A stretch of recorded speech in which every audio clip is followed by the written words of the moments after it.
Good morning. This is Lisa Sitkins with EdTech Specialist and the Michigan Co-op, and we are here for our June PLC webinar with Dave Tebow, the superintendent from Hamilton Community Schools. Dave is an innovative leader and educator in Michigan, and he has been part of the Michigan Co-op for a few years now. Dave is on the board of Lakeshore Advantage. It's an economic development engine in Dave's area of the state around Holland. He's going to discuss one way that Hamilton Schools is connecting school to work through his partnership with Lakeshore and how he's involved and what it's doing for their school district. So welcome, Dave. We're glad that you could take the time out to do this with us today. Thank you, Lisa. I appreciate the opportunity to come and talk a little bit about some of the doors that our work with Lakeshore have been opening for us. And if at any point, Lisa, I say anything that you've got questions about, feel free to ask or to weigh in or push on anything that I've got. Okay. So I think the thing that is important to talk about, and I think is something that we as educators, there are a couple of things, but we'll start with the idea that, education has traditionally lived inside of four walls of school. And I think that when we keep it confined to the four walls of school, we put a ceiling on the learning that our students and our teachers are able to create and also to be a part of. And so we're really pushing to try to find ways to take it outside of those confines. And that means that we have to get some things in place. We have to have permission, first of all, from the status quo, permission from parents, from teachers, from a board of education, to allow us to take school outside of what has been the safety of four walls and traditional settings. And to do that, though, I think it's hard to just say that we're going to do that on our own without some partnerships. And that's where the work that I've been doing with Lakeshore Advantage comes in. I was honored to be asked to be an educator on a board of business people for a number of different reasons. One that they thought, that it would be important to put an educator on that board, and that they had to pick that person, I think, probably pretty strategically. I think Lakeshore would have been in a bad spot had they picked a defender of the status quo to be the educator who sits on their board. So I feel honored that they saw me as somebody that was willing to have that conversation, but also then allowed me to build trust with them, because everybody knows what school is, and we all can point fingers and point blame, and we remember what it was. We romanticize what it was for us to be in school. And at the same time, what kids need today is very different than what they needed 10, 15, 20 years ago. And so this board, as most people out in the general public and society tends to do, is remembers school the way it was when they were there, and doesn't have the inside knowledge and really doesn't understand all the nuance of what goes on inside of school and what that is. And so there's been a number of things that this partnership has done. One, it has opened up opportunities for our teachers and our students to engage in some of the best workplaces in West Michigan, the state of Michigan, and probably some of them across the country. When we have kids that are working in Hayworth and Herman Miller and Gentex and connecting with those employees, those are companies that are doing business on a global scale and names that are recognized across the country. So there's just some of that's eye-catching to a kid when they're working in a business that they know. And then it's also cool to see all of the innovation that's going on in the startup community that Lakeshore has helped to breed, where kids are seeing businesses being built right from the ground up. So when we sit and think about how school could look, we need partners. We need people who will work with us to make that happen. And so that's been like the core. The other part is that it's helped us to change the narrative of how we look at things legislatively. We could put up walls and barriers and talk about nobody understands us, or we could get out and start to talk to people and help them to understand us, to understand what it takes to educate a kid, that is from a family that's at risk, or a student with an IEP, or even a high performing, high flying kid that is intellectually gifted. Those things are all different, but we obviously fund schools the same way as we funded them for the last 20 some years. And if we're going to change the narrative and excuse me, try to provide some different things for kids, we need partners, and we need people outside of just education that can come alongside us and have some of those conversations and support us. And so that's been the twofold thing from the work with Lakeshore that's been really, really important for us, because we know, and I think I'm going to push on everybody to continually to say that I know, I don't know that other people would agree, but I know that I don't want kids walking out of our school system thinking that there's only one way to be successful, that success is defined by going to college and graduating with a college degree. That's going to work for a lot of kids, and a 4-year degree is a great place for a lot of our kids to go, but it's also important that we have conversations with our kids about, at the end of the day, when they leave us, I want them to be well, I want them to be happy, I want them to be gainfully employed, whatever that is. And I don't want to be the guy who defines what that happiness or excuse me, gainful employment looks like, because for some people that's going to look like working in a law firm or being a doctor. For other people it's going to be working on the engine of a car, or a diesel mechanic, or building houses. All of those things are important. Excuse me, I'm choking over here. And so that's the only way to do that, though, is to have partnerships and places that these kids can land. So whether they walk out and go into a 2-year degree, a 4-year degree, whether they go right out into a continuing ed in terms of some sort of apprenticeship, or they walk right into the world of work or our armed services, those are all important things. So we want to open those doors. The only way to open those doors in a more diverse way is to have partnerships and connections with the people who are employing kids, who are continuing to train them in that workforce setting, because we've got the associate's degree and the higher ed piece locked up. We know how to do that. We know how to put a pipeline for kids into that. But how do we do it into the world of work for those kids who that's what they want to do? And these are partnerships that we have to establish if we want to be robust and we truly want to meet each kid where they are. So Dave, Lisa, you had a question? Yeah. Can you share, like, what does that look like? So, like, before we started the webinar, you said that you had 3,000 like work connections for kids this past year.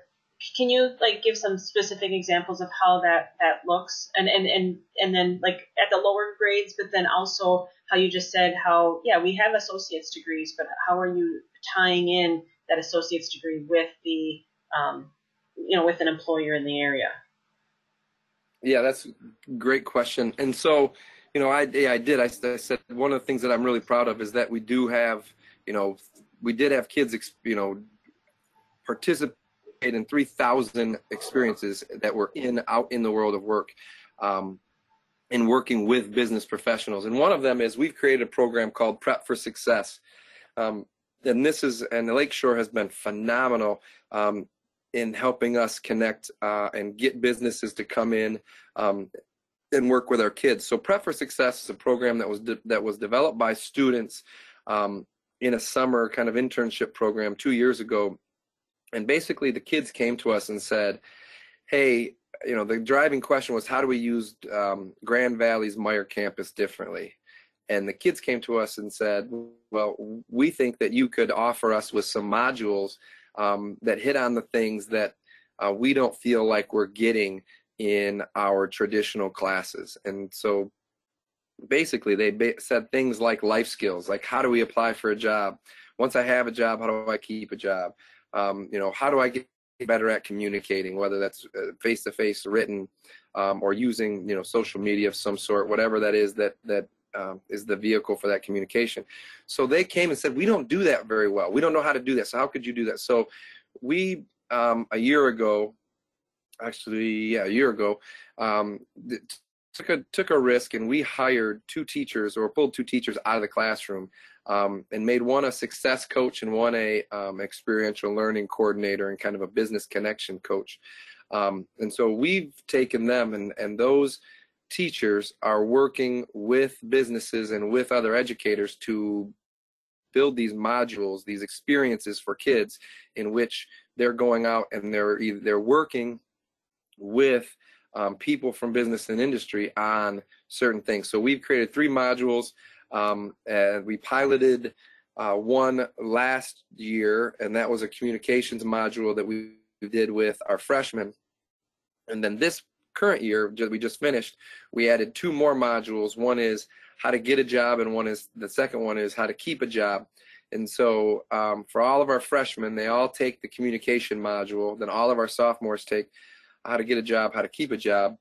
And the number of business professionals and the diversity of the business professionals is absolutely amazing. So we did it in concert with Saugatuck Public Schools. And so we had 200 of our sophomores, and then they have, I think, about 60. So about 260, 270 kids worked in a small group environment on a half-day module with these adults who came in, and the teacher worked with kind of an advisory committee of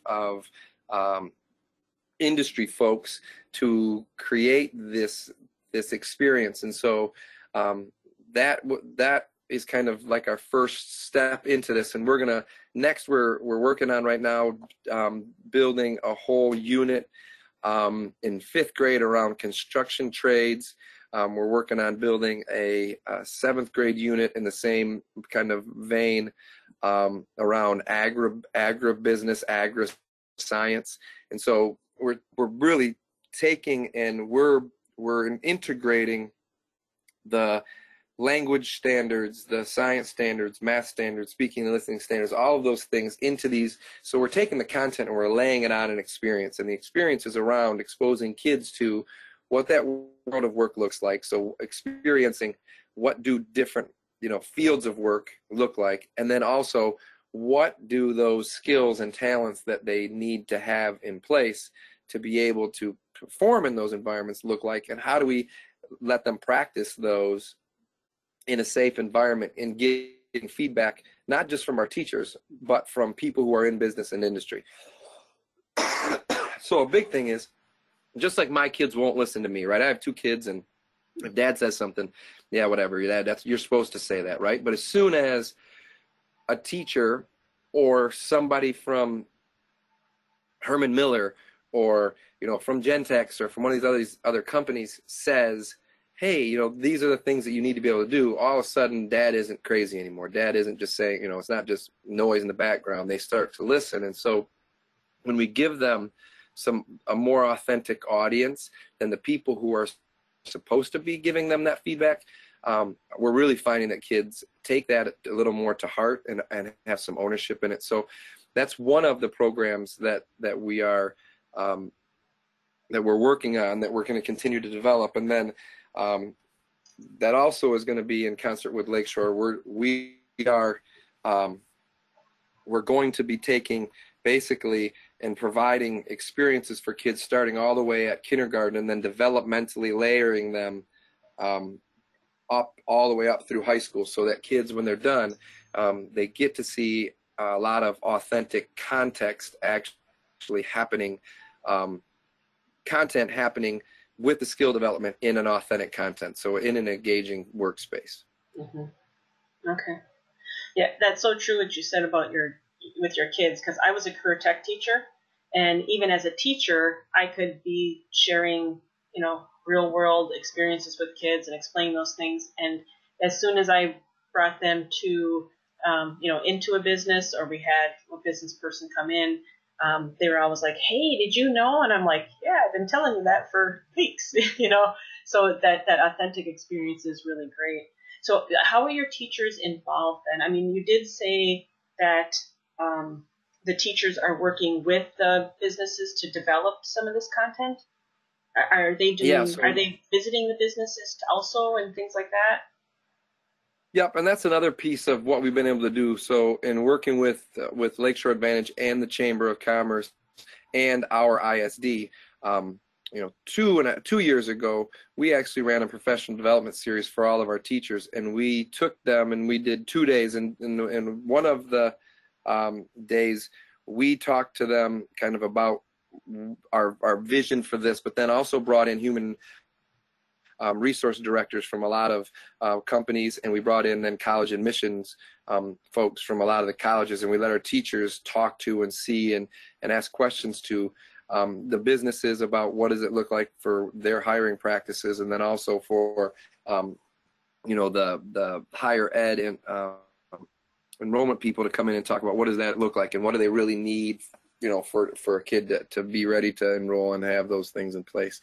And then the second half of the day, we took our teachers out and they went and saw 2 different businesses or 2 different industries. They went to 2 different workplaces, and they got tours of what that looked like, and they got a behind the scenes look of what does it really look like in advanced manufacturing here in you know, on the lakeshore. What does it look like in a number of different places, from the Holland Aquatics Center all the way to you know, the manufacturing side of Herman Miller and Hayworth, to the recycling center at Padnos, and just a lot of different things, and where they could see their content in action. But also they heard a lot of businesses say they more need skill development than they need specific content knowledge right now. Mm-hmm. Not that content knowledge isn't important, it is, but that, you know, they're looking for kids who can think and solve problems more than can have that working memory on,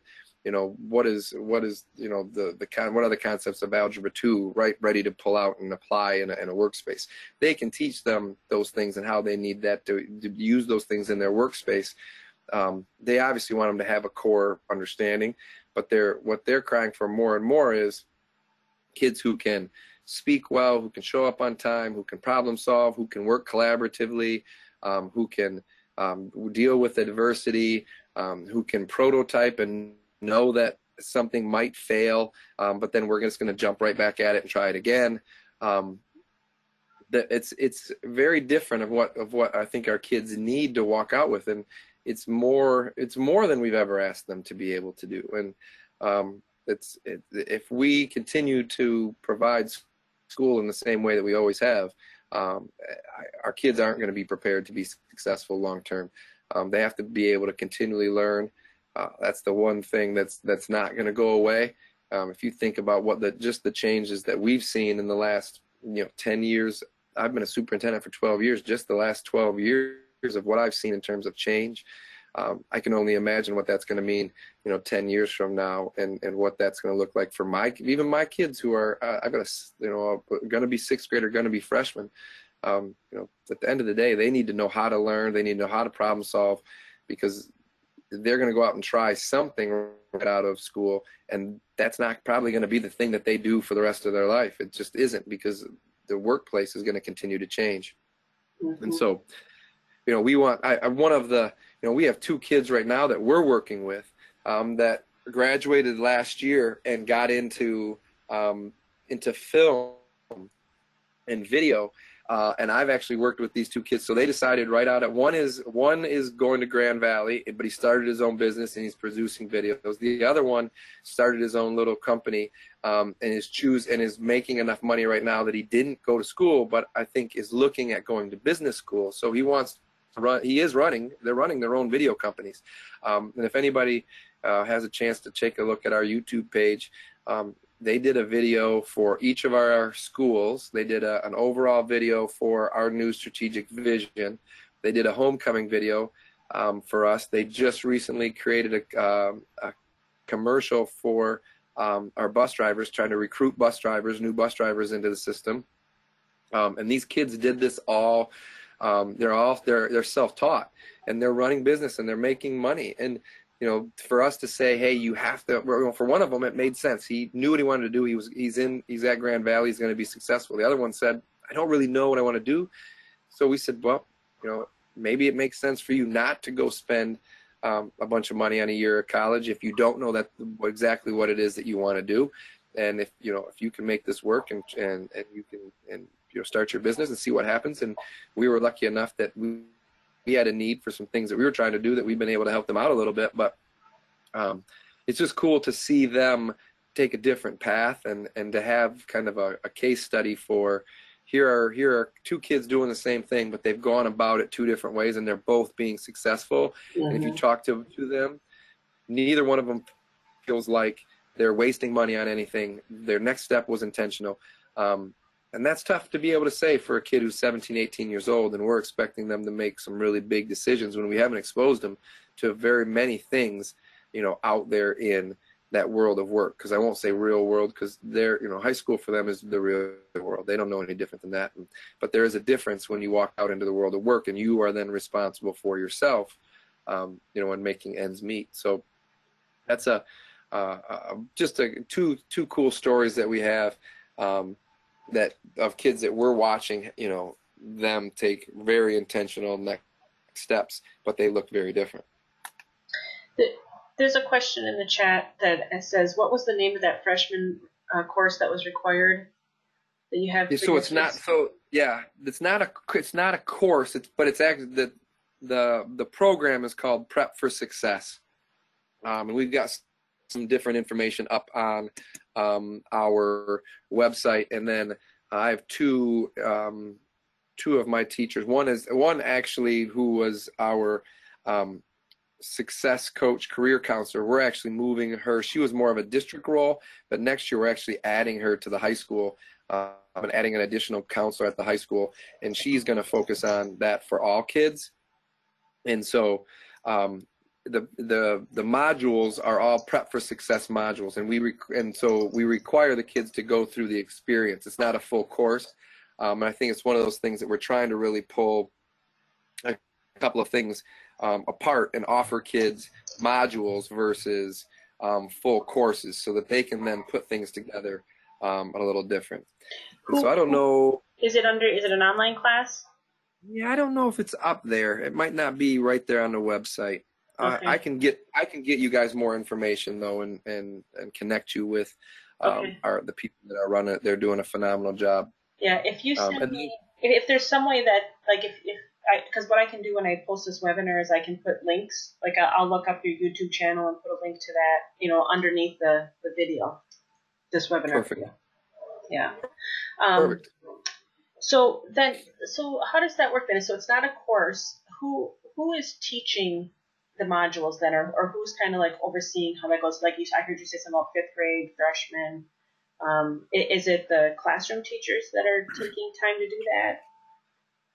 Yeah. So in 5th and 7th grade, it's going to be the classroom teachers, those grade level classroom teachers, with a freshman communication module and with the get a job, keep a job modules. So the teachers are building them together. So my experiential learning coordinator, she is kind of developing it and building it with other teachers in business. But then we bring to the seminar. So they host that for us at Grand Valley, their Meyer campus in Holland. And when we go there, we have breakout rooms, and then inside those breakout rooms, we have a business person that is with like 2 to 3 kids. So very small group, very one-on-one, walking through the module. But then there are teachers in each of the classrooms. So like if you were to come see it, you'll see a room that has 24 kids in it, or 24 people in it, and they're in 6 groups of 4. And then there's an adult with adult business person with each of the groups, and then there's a teacher facilitator in the room who is kind of guiding the pace of the time together. So each little experience that they do, you know, for example, one of the things that they did in this How to Keep a Job is how do you work with people on a team. And so they had this little hands-on activity where they had to problem solve together. And so they run through this problem-solving exercise, and then we gave a couple of the kids, we gave them something different. So like a curveball card. So one of them might say, you are constantly checking your phone and not engaged in the process. And then another person got you work with a disability, you can only use your non-dominant hand to be a part of this. And then they run them back through again, and then the kids see what it feels like. You know, the first one, they're all in, right? They're all engaged. They all are paying attention. It's the first time they're doing it. But then the second time they go through, now we give them some handicaps or some setbacks, some things that get in their way. And then they have to process, like, in the real world, you're going to have people who, you know, are on your team who are going to be checking their phone all the time. Are you that person? And if you are, you're probably not going to be on the team very long, because you can see now the impact that has to the overall team. And so they do, it's kind of cool to get them doing that, and then to have the business people talk about real life scenarios of, yep, I had an employee and these are the things that they did, and that employee is no longer with us. And it's real. And so, you know, it's very different than a teacher saying, hey, if you do this, you might get fired from a job. But when you have somebody who works in HR in that company sitting with these kids saying, these things happen, if you do this, you won't keep a job with us, right? And the kids then can ask authentic questions right to, you know, those you know, workforce and industry people, and they get a real life answer back, and it's not something that in theory this would happen. It's real, and for kids, you know, I think that's one of the biggest things that is a game changer for us, is that, you know, it used to be enough for us to walk a kid through a textbook, you know, class based on a textbook, and to talk about things in theory. But now we have to show them that. Like, we have to give them the experience. They have to really understand. And we can. But we can do that more now than we've ever been able to do in the past, especially when you build partnerships with the people, you know, around you, that are doing the work that your kids are someday going to do, and you build those partnerships. So I think that's a game changer, and I think it's something that we have to be very cognizant of if we want kids to have ownership of their learning long term. Yeah, and I think those authentic experiences with those business people is even stronger than group project type things. In class, you know, we always talk about having to create team building with, you know, teaching those kids how to work in a team, because you have group projects, and you always have the kids who don't do anything, but there's really not as strong of a, I don't say consequence is the word, but, you know, it really doesn't affect their overall grade as much. I mean, the kids start to understand, well, I don't want to work with that kind of an individual, or I don't want to be that kind of individual. But those who may be that individual, it may not affect, they may not understand it as much as until they start talking to somebody at work. Right, 100%. Yep. And I think the other thing, you know, that I want to point out is that, you know, we know that school needs to look different. We know that the resources that we need to put around our kids need to be different. We know that when you talk about doing experiential learning and you do things differently, you know, there are added costs, there are added things that need to happen. And if we want to change the narrative around the way that our schools are funded, then we need to build proof of concept with partners outside of education. Because if the business community will come alongside of us and start to say the same things that we're saying, then maybe some people will listen. You know, maybe we can get some legislative support. Maybe we can get some support from the people who are making the laws and you know, and building the budgets to say, wow, this is something that we need to look at, and here, and you can do something different. And it's not that we need to have huge influxes of money into the system. It's that we need some flexibility in the rules and how we go about it. We need some different measures and metrics in terms of what we use to call a kid successful or unsuccessful.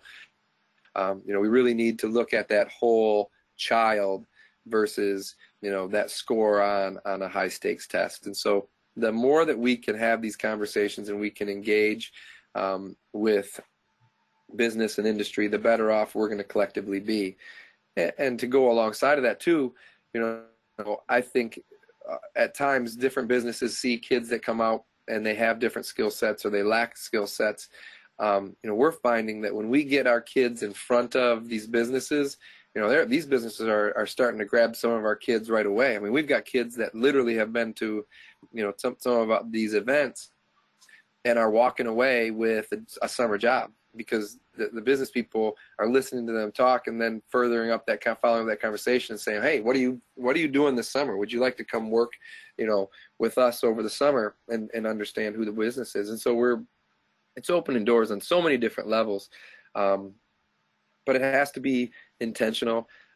I was lucky enough that I was able to convince my board of education that we needed people in a role to do this, because to ask teachers to do this on top of what they already have to do, it doesn't happen. And if it does, it doesn't happen very well, or it happens well and then you get burnt out because it just takes so much time and energy to do. Being able to build relationships with the business and the community around you, it takes time that I had to be, I guess, cognizant enough or get over myself enough to say I need help, and ask the board for help, and then go out and highlight and identify some really talented people that I had in the classroom to come out, and to help facilitate and to build this. And at the same time, we're keeping those teachers partly in the classroom, teaching some class at the same time. So, they're doing this job, but they'd each taught a class too. So they taught a class in the high school, and then they did this other job.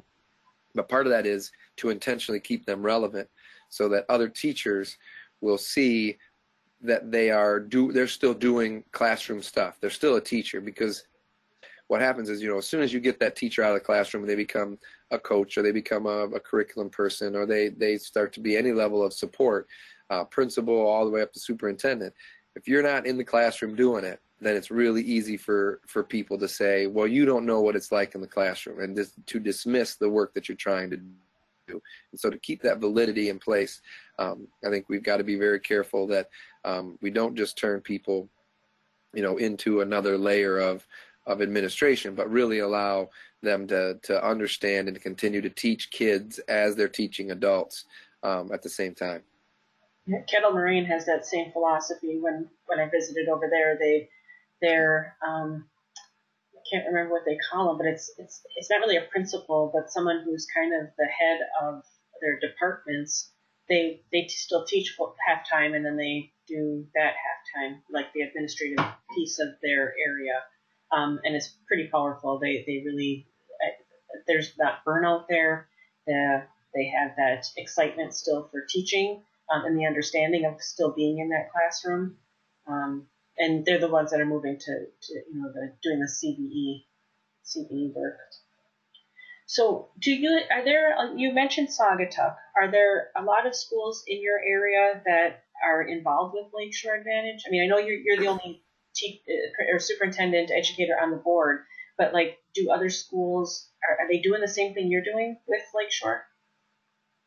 Not with Lakeshore. I think, the ISD our intermediate school district is doing a really nice job. Ottawa ISD is doing a nice job with their CTE programs. They're connecting very well with them, and so we've got a nice little synergy going.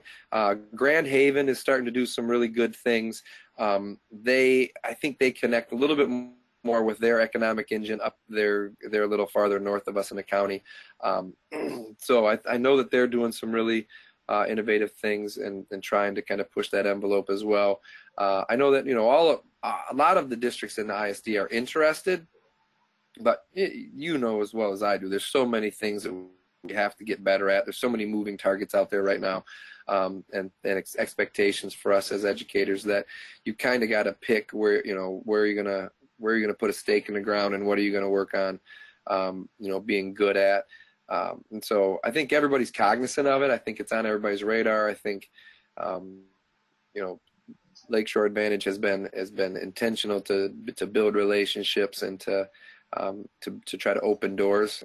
Because again, at the end of the day, and I say this all the time, is our job should be to open doors, not to force people to walk through. Because if you force it, it doesn't come authentically, and then there really isn't the buy-in that you need.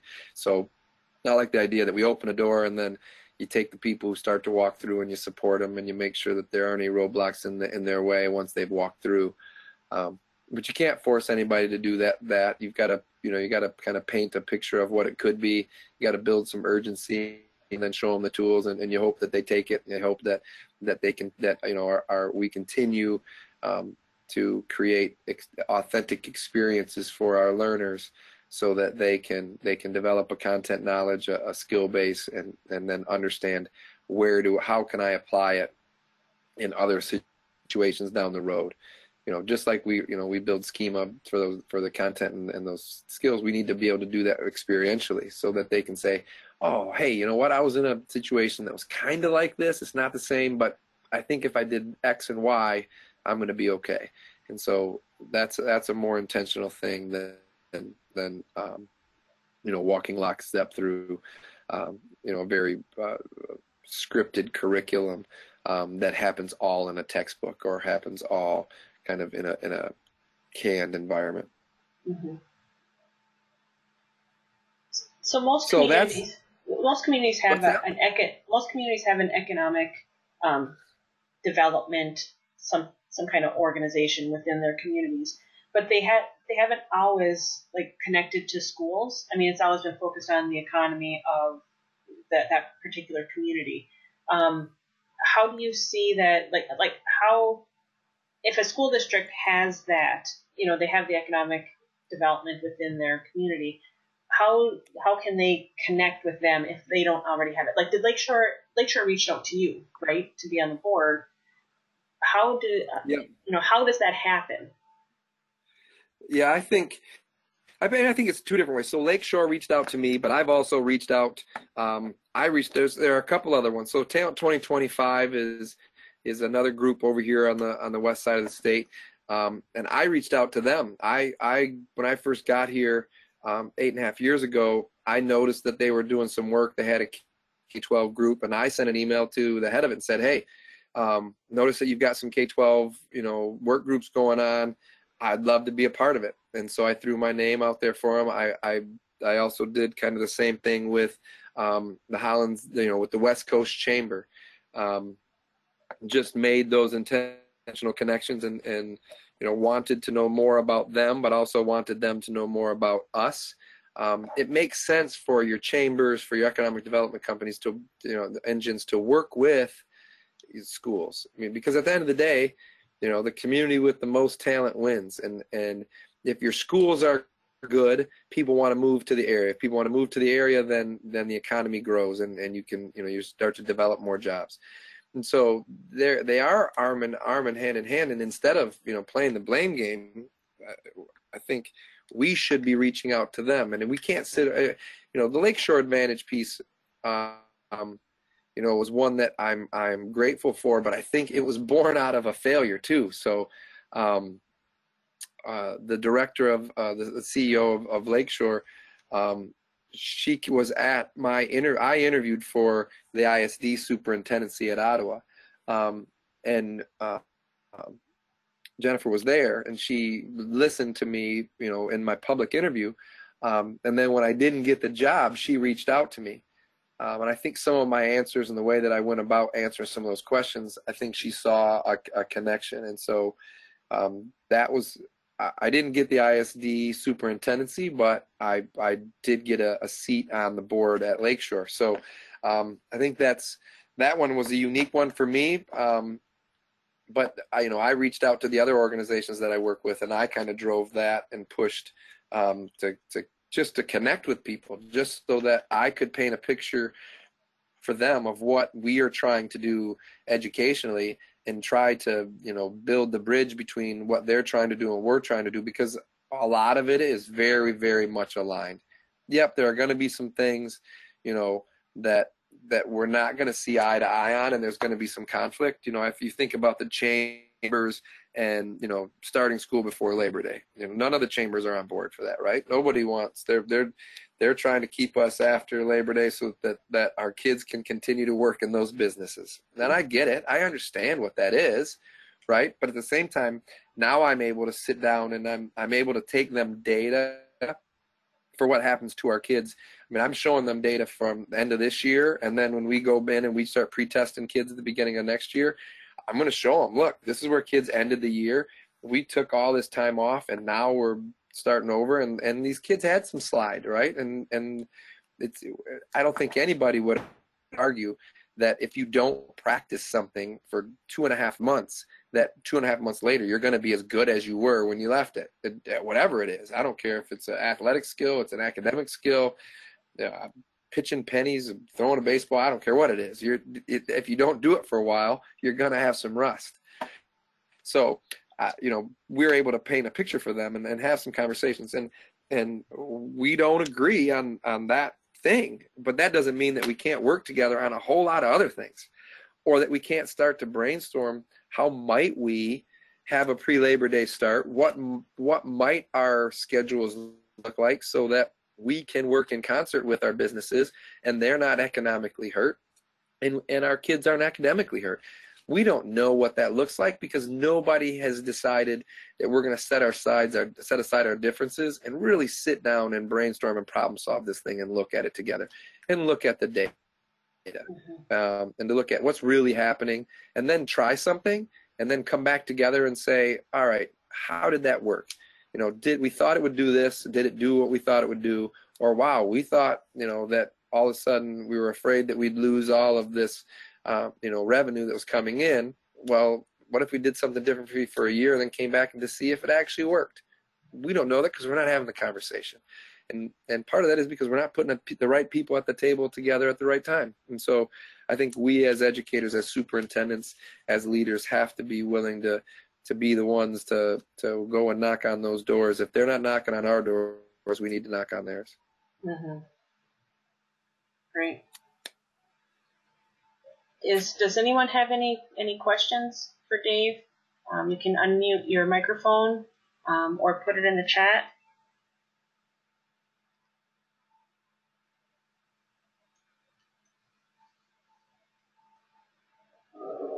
Dave, have you looked at like World of Work or Nepris? I have looked at World of Work. Is that the one that's out of out west California? Yeah. We were actually out there and saw and actually visited in that district. Part of our team, we were out there this past February. And so they're doing some really, really good stuff. So we're trying to kind of model a little bit of what they're doing and try to kind of make our own version of that over here. So we're a little slower going in that, but I think it's a really good model. And watching it in action and seeing the kids kind of frame their learning around those concepts and around their strengths is really kind of a cool thing to see. Okay, and Nepris, you heard of them? I have heard of them, but I haven't jumped in and done anything with that. Okay, I know they do have some. They have some free. What Nepris does is they connect classrooms to people in the world of work. Also, you have a lot of local that you can, but if there are careers or jobs that students talk about that you can't connect them to, Nepris might be that option. There are some free things that you can go do through Nepris, and then there's paid, which I don't know how much the pay part is. But if there was somebody who wanted to talk with an astronaut, or if there was someone who wanted to talk with someone who has a job, one of the videos that they showed on one of our webinars was making money. And I was just shocked at that. Like, the people who are making the money have chemistry degrees. And I'm like, what? It just was so surprising to me.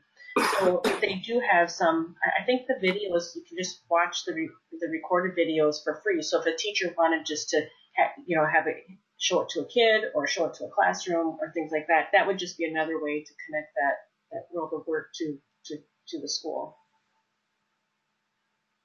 Oh, perfect. That's good. I'll have to take a look at that. Yeah. Okay. I don't see any questions. Is there anything else that you wanted to share?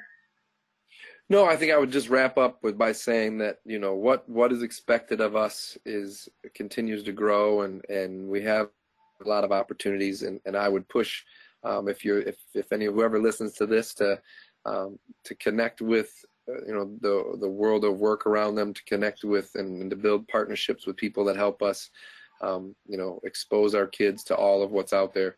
I think I can only speak for us, and I can only speak for myself, and the stuff that I've watched our kids and our teachers be able to do is inspiring. This is it's not this isn't about Dave Thibeault. This is about being able to get the resources in our teachers and students' hands so that they can do great work. They are doing phenomenal stuff. I'm just pushing that the leaders and the people who sit in the jobs that we have make the connections and open the conversation, open the doors and make the connections, and then let your great people do great things, because they will. Because a lot of times they just don't know what's available to them and what's around them. And you've got partners that are willing to work with you all over the place. All we have to do is ask.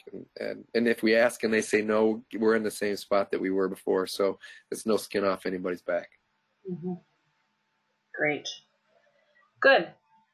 Okay, well, I appreciate you taking your time doing this and sharing that. I think that's great. As a former CTE teacher, I try to do this on my own, and so it's nice to see that there's support to do it through K. It sounds like you're doing it K-12, and that's great. I mean, that we have to get kids to understand and learn about different types of careers much earlier than by the time the high school teachers get them. So that's wonderful. So. All right. Well, thanks for having me. Appreciate it. And if anybody wants to follow up, all you got to do is give me a call or shoot me an email. Yeah, I'll include your email when I post this, and I'm going to shoot you an email to get that other information as well. So thank you so much. Yep, sounds good. Have a good one. Yep, bye-bye. Bye-bye.